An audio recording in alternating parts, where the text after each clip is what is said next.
এই যে অবস্থায় দিয়ে আপনি না যে কোনো কয়েকটা কালার দিতে পারেন, সুন্দর লাগবে, সাদা লাল নীল এরকম যে কোনো ওই সাসলিকের কাঠি দিয়ে আপনি দিয়ে দেবো না? এরকম ড্রপ ড্রপ দিয়ে দিলে অনেক সুন্দর লাগবে। আমি আর দিলাম না, কারণ অনেকগুলো কেক করা ঠিক আছে।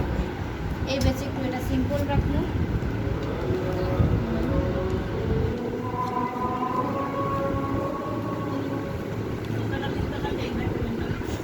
এগুলো পোস্টে বলি না, আপনারা এটাই পারেন না, ওগুলো তো পরেরটা এটা অ্যাডভান্স কোর্সে। কোর্স। আপু আমরা এই কোর্স করার পর কেউ যদি চায় তাহলে বাকি অন্য ওটা কি অ্যাডভান্স? যদি আপনার কাস্টমার চায়, আপনার হাত আইসা পড়ছে, এগুলোই অনেকে তো এখন তো এগুলো নিয়ে প্র্যাকটিস করতে হবে। আচ্ছা এই যে রাখলাম। এখন আপনি যদি চান একটু ড্রিপিং করতে, যে লাইনারগুলো করতে, তখন কি করবেন? এই যে পেশাব দিছি না জুড়ে, হ্যাঁ, তাহলে নিচে এই লাইনার নিচে করে দেব। এখন আবার কি করবো, যেই জায়গাটা একটু করে নেন ওই জায়গাটা চামচ দিয়ে, হ্যাঁ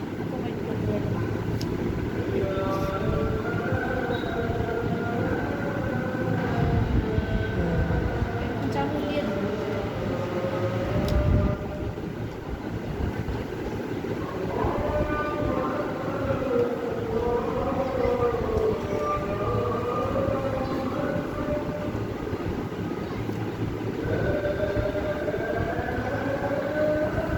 আর যদি আরো চিকন চিকন যে ড্রিপিং গুলো চান, তখন কি করতে হবে, পাইপিং ব্যাগে ভরে নিতে পারেন।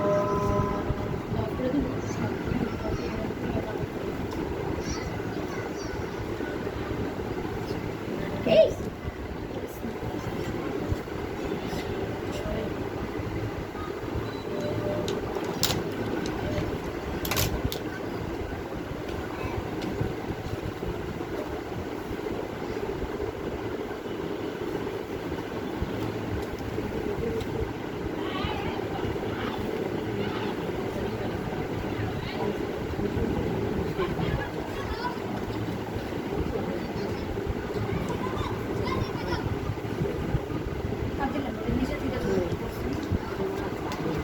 এরকম হয়ে যাবে না, এগুলো রেখে দেবেন, এগুলো দিয়ে আবার করতে পারবেন।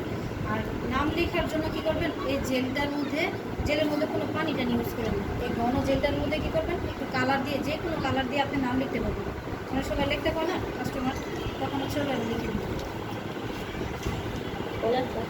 বাকি যেটা করে পরিষ্কার করবো ফ্রিজে দিয়েছি, নর্মাল স্কুলটা পানি থাকবে এক মাসের মতো রাখা।